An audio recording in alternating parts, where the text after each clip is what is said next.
Hello YouTube, I'm Herson, an experienced top-level competitor in multiplayer Civ 6, and today I'll be reacting to and reviewing a multiplayer game played by fellow Civ content creator Ryan. Now, Ryan has mostly made his career off of playing in singleplayer, so he's stepping a bit outside of his wheelhouse when he plays with the online game speed and uses the Better Balanced game mod. We're not here to make fun of him or to gatekeep multiplayer Civ. I just want to take a look at his game from the perspective of a multiplayer pro, because I think it's a highly instructive and interesting case study. Okay, without further ado, let's get started. Hello everybody and welcome! My name is Ryan and you find me playing Tibet in an 8-player 3-for-all multiplayer game with Better Balanced game, because in the expanded version you can play Tibet, and I remember playing Tibet a few times and them being really fun. Okay, so there's already a lot to talk about. Tibet's a Civ with a very unique build order compared to other Civs, and as such, it can be pretty difficult for inexperienced players. It all revolves around the fact that this Civ is able to purchase buildings with faith in any district adjacent to a mountain, and furthermore has a cheap, unique holy site that gives a 10% discount when purchasing buildings in it. It's a very fun Civ, so I've got to give Ryan props here. He has good taste. What could go wrong? Well, you know what could go wrong? Me not checking which tile I'm working on turn 1. I think it's probably going to be working this one. Just from the fact that the city says that it's due to grow in 7 turns, you can tell it's working the 1-3 tile here, which is a bit dangerous. Luckily, Ryan corrects this on turn 2 and switches to working the 2-2 tile, giving his city the food it needs to grow. He thinks he might have made a mistake, but he actually played optimally here. Working the 1-3 tile for 1 turn and then the 2-2 for 3 turns grows your city in the same number of turns as working the 2-2 the whole time, and nets you 1 extra production in the meantime. I'm going for a 3rd scout. I'm sorry. I'm doing it. What can I say? Going for a 3rd scout isn't a terrible play, but generally, going for an immediate settler here would be better. The main reason to go for a 3rd scout would be to generate more era score, but Tibet already gets enough from building its unique district and founding a religion. Plus, Ryan has already found a great location for his 2nd city, on the Truffles north of his capital. It'd be best for him to settle this as soon as possible. Okay, yeah, well, do we go holy site before a settler? Oh, I don't know what the play is. I don't play holy sites in multiplayer. This is going to be such a learning experience. To answer Ryan's question, it's never worth delaying your first settler to build a holy site right away. Thankfully, he makes the right call, going for the settler first in the end. However, he should still place the holy site right away. The cost of producing new districts increases based on the number of techs and civics you have completed, but a district's price is locked in when it's placed, even if you don't actually finish it until later. If I settle on top of the Snuffly Trufflies, and then maybe next to this volcano or on the bananas, I think that'll be a good triple. I don't know what the best play is here. Ryan perfectly identified the best places to expand here. His next 2 cities should indeed be on the Truffly Wufflies and next to the 3-2 bananas. How badly do I want the religion mode? Do I run projects to guarantee a religion? I kind of feel like I should. Generally, you should be able to determine whether or not you need a project for your religion before the game even begins. Unlike in single-player games with random civs, in multiplayer games, you can see what the other players picked in the pre-game lobby.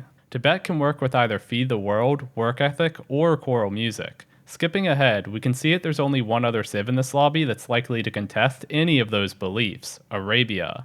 As a result, it's perfectly safe to just wait until you accumulate enough great profit points passively to found your religion, and it's much more efficient than projecting for it. God King, Survey, no need to put the barb card in, seeing as we don't know what barbs are. Barbarians being disabled means that Survey is definitely the right card here. However, I question Ryan's decision to choose God King over Urban Planning.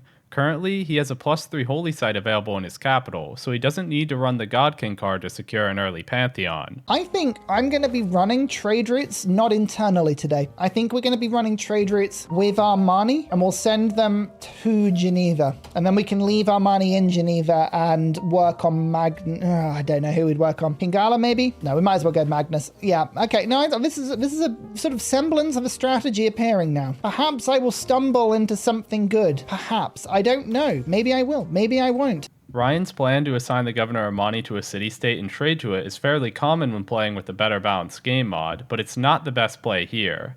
Generally, you're only doing this when you're playing a civ that gets immediate extra yields for external trade routes, such as the Dutch, or when there's a particularly strong city-state suzerain bonus that you want to take advantage of early. While Geneva suzerain bonus is great later in the game, it doesn't really do too much for you in the early game. To justify spending a governor title on Amani, you're looking for a city-state that gives you immediate value, mostly in the form of production or culture. Some great examples include Johannesburg, Zanzibar, and Ayutthaya. Let's go work these snufflies. And I think I'm going to go for the religion now so that I do get it. That would be, worrying if I didn't get a religion. Here, Ryan waits until after unlocking animal husbandry to place his holy site, which not only increases its cost, but risks revealing horses on the best tile for the district, which would have prevented him from building it there entirely. Furthermore, I'd usually recommend making 2 settlers before finishing your first holy site. However, because Tibet has a unique holy site which is 45% cheaper than usual, building it now will barely delay his next settler, so it's actually perfectly fine. And Eleanor of Aquitaine, who offered me a friendship immediately. This is Lumon. I have a feeling Lumon is a very, very strong player. Time will tell. I've played with Lumon many times before, and he's a pretty solid player. Don't get me wrong, he's not one of the best players, but he's able to put up competitive stats even in strong lobbies, so a more casual lobby like this should be easy pickings for him. One thing I'd like to call attention to is the joke in his username. He's named himself Lumen the Crop Duster. This is a reference to a meme in the Civ 6 multiplayer scene. When playing ranked games in CPL, it's common for strong players to end up in lobbies with a bunch of noobs. In cases like these, it's said that they're farming the weak players for elo rating.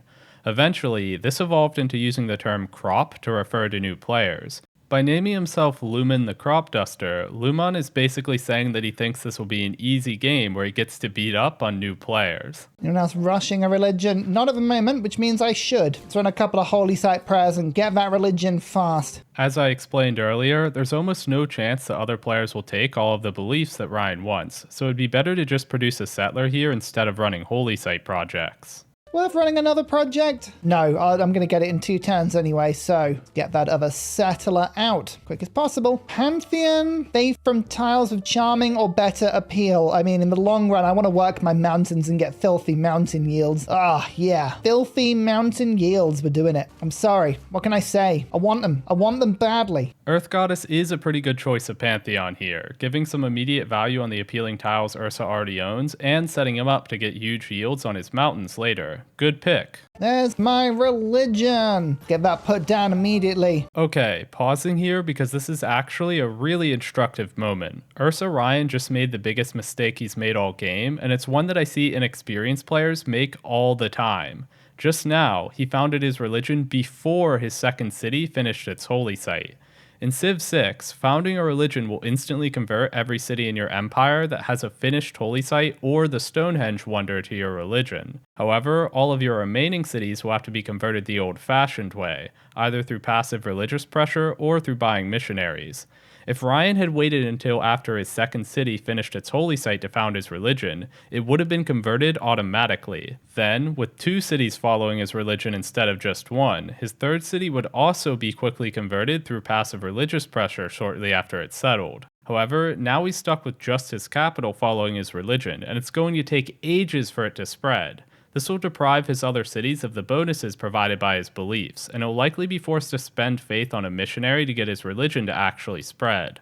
Okay, moving on to the beliefs. And Feed the World isn't as good as it is in the base game, but it's still good enough, I think. What else do I want?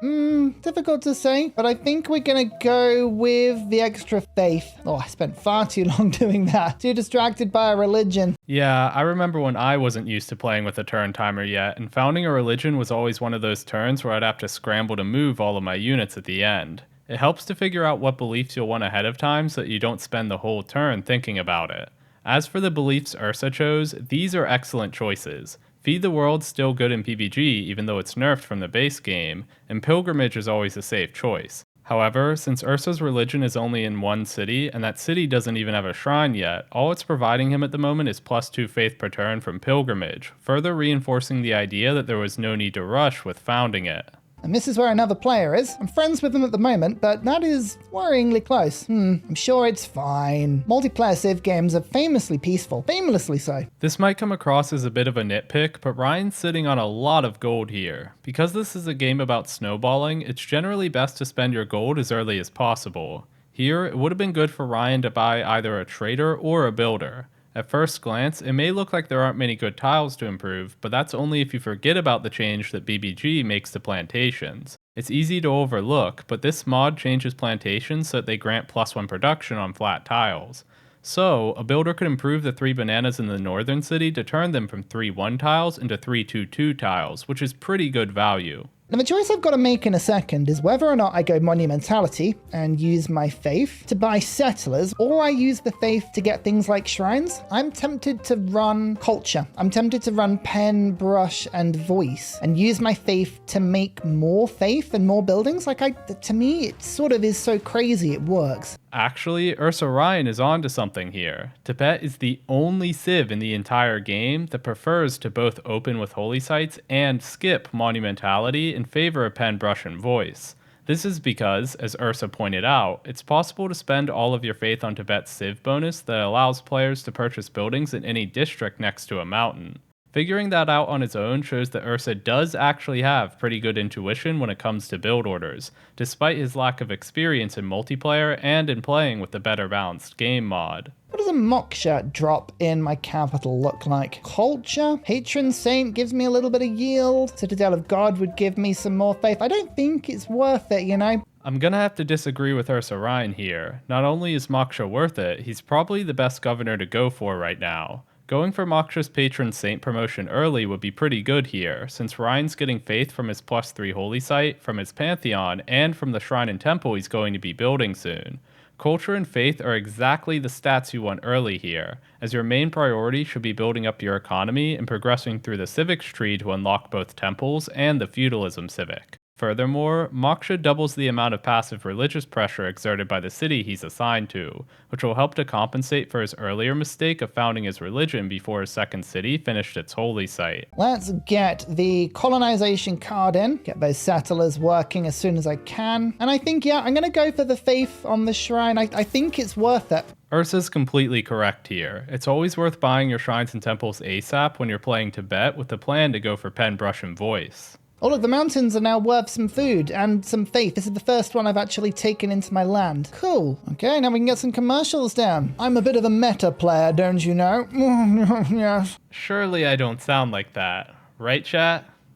Right?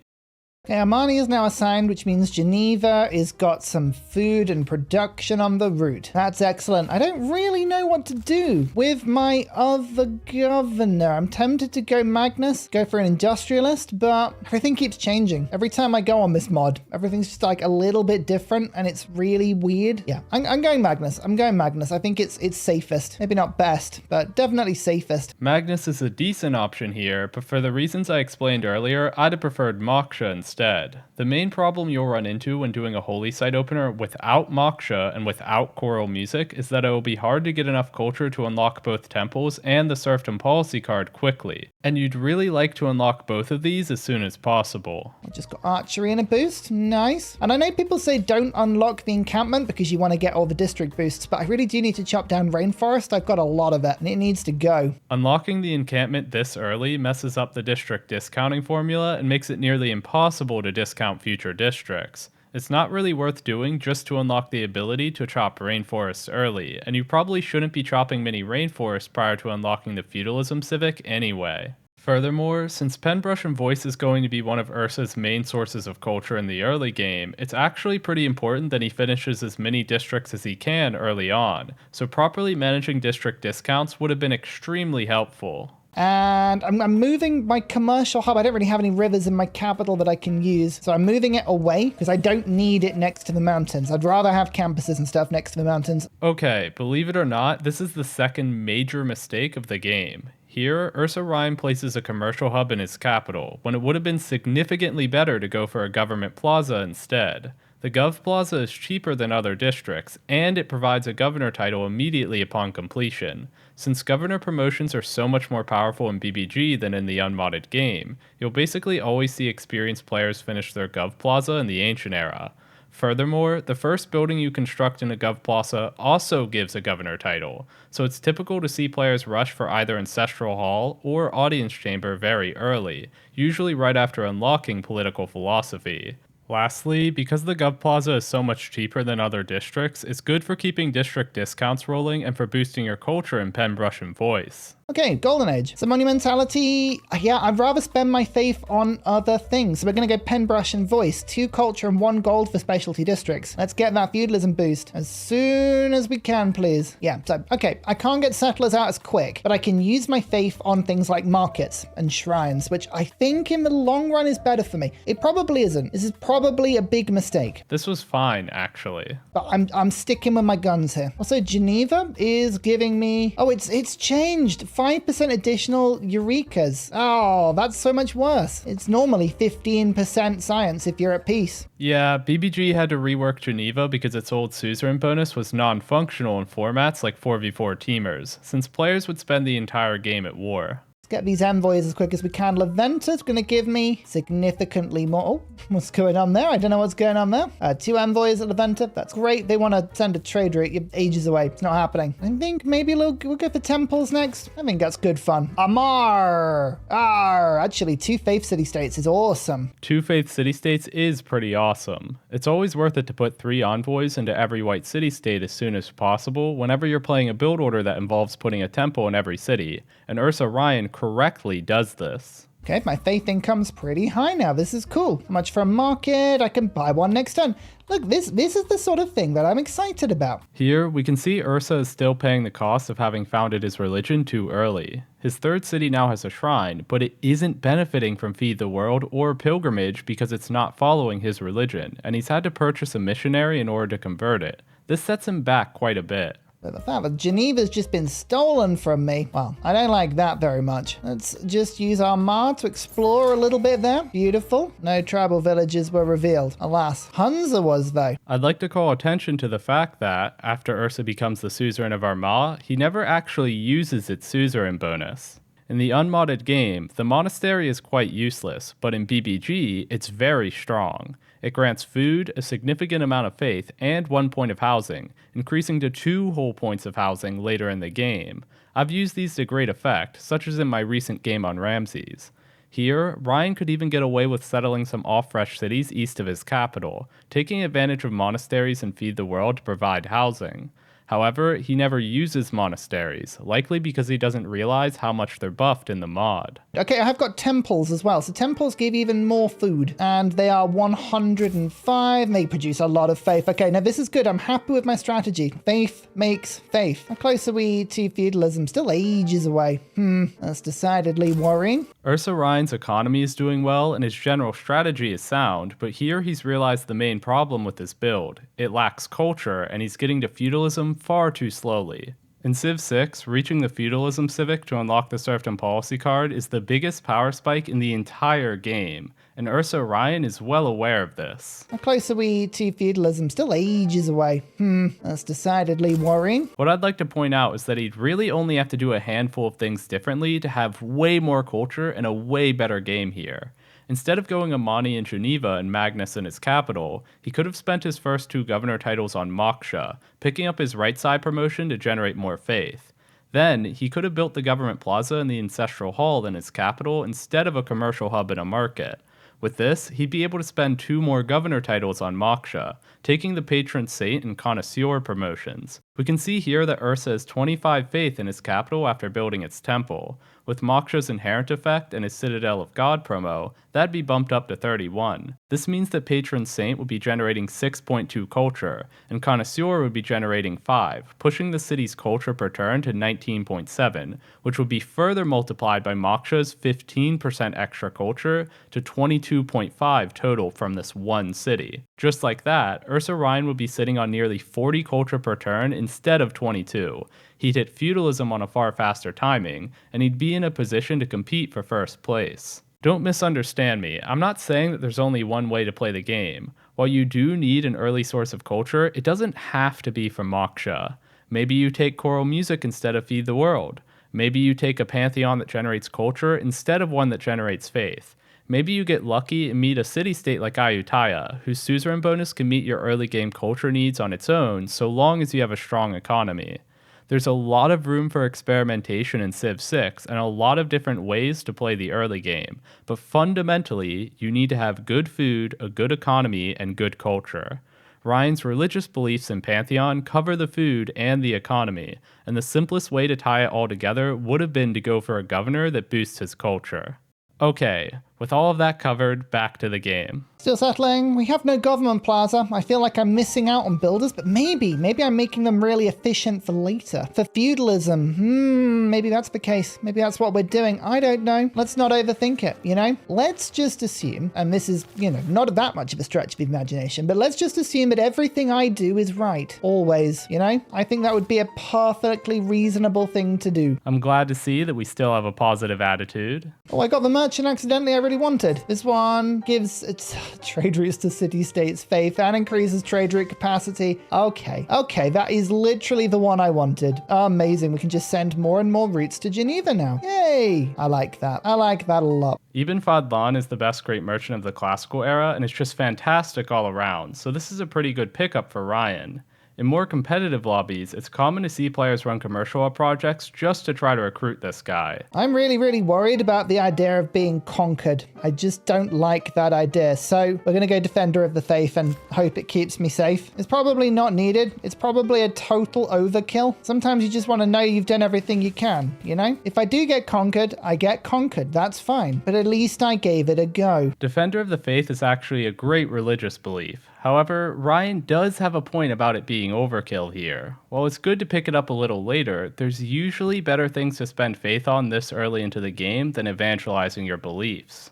I think that the reason that Ursa finds himself with so much extra faith here is because he's a bit behind on building out his districts, meaning that he's running out of buildings to buy with his Civ bonus. If he had committed to trying to manage the district discounting formula instead of researching bronze working early. And I know people say don't unlock the encampment because you want to get all the district boosts, but I really do need to chop down rainforest. Or if he had already reached the feudalism civic and could chop out a bunch of districts with 5 charge builders, this wouldn't have happened. Look at this new holy site, and I just go 1 and 2 immediately. Oh, it's beautiful. And we evangelize to get the meeting house for a bit of production. Yeah, there we go. Again, this is a fine belief to evangelize for, but in an ideal game, you wouldn't be running out of things to spend faith on yet. Okay, in comes serfdom. Now we're going to be making lots of builders. Build up, build up, build up. That's pretty much every single city now making them. We hit the building age. Now the builders appear. This is actually what I want to see. A builder being produced in every city with the serfdom policy card in. Beautiful. If you're a new Civ 6 player, take note of this. By far the most common mistake that new players fall into is failing to make enough builders after unlocking feudalism. Once you unlock the serfdom policy card, you really do just want a massive wave of 2 to 3 builders per city across your whole empire. I will say, though, it pains me to see the mathematics technology hasn't had its Eureka triggered, serving as yet another reminder of Ryan's conspicuous lack of a government plaza. Well, nobody's perfect. Oh, I'm getting all the good ones. Grants a governor title. Amazing. Yeah, we're just puppeteering Geneva. It does pain me to see how Ursa Ryan is choosing to spend his governor titles. There are so many powerful governors in BBG. We've already covered Moksha, but even Reina or Pingala would be great here. These would be a much better use of Ryan's governor titles than trying to max out Amani, especially since Geneva isn't that powerful of a city-state. The letter. City centre buildings can be bought with faith. Okay, that is intriguing. I do like that as a concept, I cannot lie. Let me come back to that. Let me think about that one, because that's interesting. Valletta's a great city-state, but it has a tendency to be redundant for Tibet. The reason for this is that Valletta's power is in its ability to give civs that ordinarily wouldn't have anything to spend their faith on a way to put it to use. Since Tibet already has the ability to faith buy buildings in any district next to a mountain, you generally already have a productive way to spend all of your faith without needing to rely on Valletta's suzerain bonus. And I think, do we now go monumentality? I'm tempted to, because I'm tempted to do a lot of settling, but I think Penbrush and Voice for now is pushing me through the tree quite nicely. Do I need to go culture? No, monumentality. I think we're going to go monumentality. I'm taking what I think is the play. Perhaps it isn't the play. Perhaps I'm doing something incredibly weird. I don't know. We'll see how it goes. Monumentality here isn't very good, and it's for many of the same reasons that I just explained that Valletta isn't very good. Ursa already has plenty of ways to spend his faith productively here, so there's no need to take a Golden Age dedication that exists mostly just to give players another way to spend their faith. In my opinion, the best play here would have been to go for another round of pen, brush, and voice. Oh, I've accidentally made it to 100 science. I don't know how I've done that, but I'll take it. I am in last on tech. I think it's because I've missed quite a few really easy techs because I'm trying to keep my district cost really down. So I guess that's a good thing. Like that's worked out well. Here, Ursa Ryan demonstrates a common misconception that I see many people take away from my Multiplayer 101 video, so I figure now's a good time for me to clarify things. In that video, I explain how the cost of districts scales with the number of techs and civics you have completed, so it's beneficial to actively avoid completing too many techs in the early game in order to keep your district costs low. While this is true very early on, this principle should generally be discarded after completing the feudalism civic. While districts do still become more expensive as you complete techs, the amount of yields gained from using a builder to chop features and resources actually scales at the exact same rate, meaning that, so long as you properly bang out a ton of builders with the serfdom policy card, you shouldn't really struggle to keep up with rising district costs. You generally want most of your core cities to have reached 7 pop and placed their 3rd district by the time the game reaches the medieval era, and by the same time your outer cities should have reached 4 pop and placed their 2nd district. Remember, the cost of a district is locked in as soon as it's placed down, even if you haven't finished building it yet. At this point, you actually want to do the opposite of keeping the number of techs you've completed down. You want to complete as many techs as possible. There's a soft cap on the amount of effective science per turn you can get in this game, and it's the point at which you're able to complete one technology through research every turn. This is actually easier than it might seem at first, since you can alternate between researching cheap technologies to bank up science overflow and researching expensive technologies to spend it. The reason that maximizing your tech completion is so important is because science victory requires nearly every tech in the entire game, and if you're several techs behind, it doesn't matter how much science per turn you have. The fact that you can only research one tech per turn will ensure that you can never catch up to players ahead of you, so long as they have enough science to research one tech per turn themselves. I cover all of this in more detail in some of my other videos, which I'll link in the description down below in case you're curious.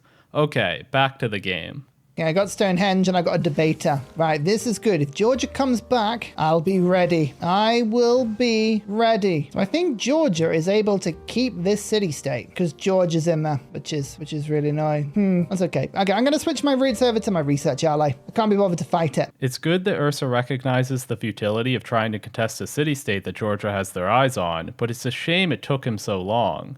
He's already invested a ton of governor titles into Amani and bought several religious units to try to convert the city-state, and in the end, he doesn't have much to show for it.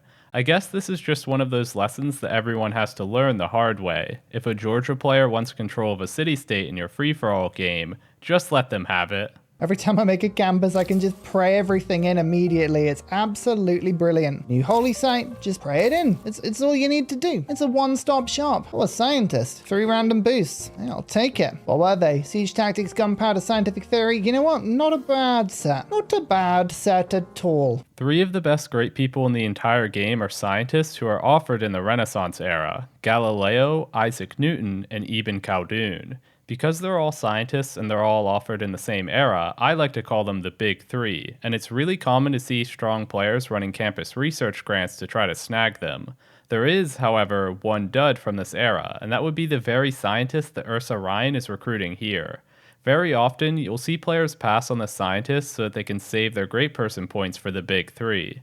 Here, we can see that she costs 124 Great Scientist points, meaning that she's already been passed by at least one other player. If I had to guess, that player is the one playing as Eleanor, Luman. Instead of recruiting the scientist, it would have been better for Ursa to follow suit in passing her to save his points for the other 3 scientists from this era. Okay, we're still settling, and it is my mission to now start printing campuses. Given our faith income is pretty good, settle, builder, go from there. Yep, keep settling, keep getting those mountain campuses down, keep getting the builders. We've got a lot of cities. I think we should have enough in theory. I mean, whether we do or not is a whole other question, but I feel like we should. I mean, how many cities is too many cities? I don't know. I'm gonna have to ask you to tell me that, because I just don't know. I've got a fair amount. I'm doing well, I think. Okay, the problem here is that Ursa is settling new cities too late into the game. Cities settled at this point will take a very long time before they come online and start contributing to his empire.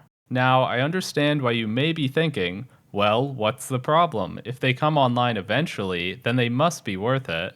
That would be fine if not for the fact that, for the time being, these cities are actively hampering Ursa Ryan's game. The main reason for this is amenities. With each new city, Ursa's luxury resources are spread more and more thin.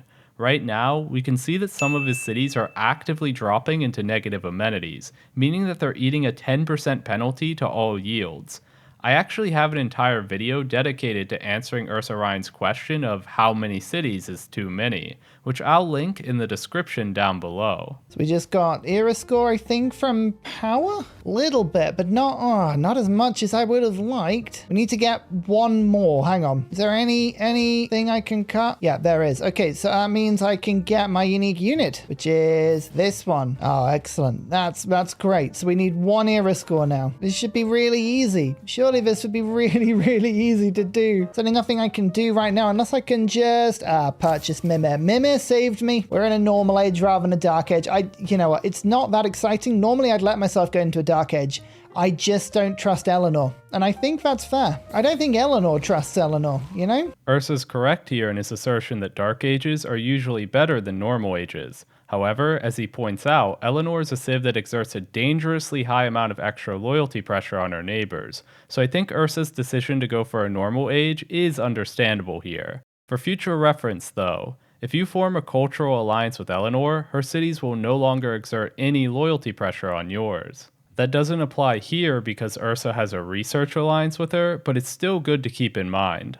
Okay, this could be big for us. Chemistry. That is research labs. Okay. I like it. I like it a lot. Let's get these research labs finished. Hopefully as many of them as possible. Lovely. And here goes the science. Starting to explode now. Perfect. As I mentioned earlier, players can only ever research one tech per turn, and so it's important to keep your overall number of techs completed as high as possible in the late game. Here, we can see that Ursa Ryan is neglected to research all of the cheaper techs on the bottom end of the tech tree, which he could have been using to bank up science overflow and pick up more expensive techs in a single turn.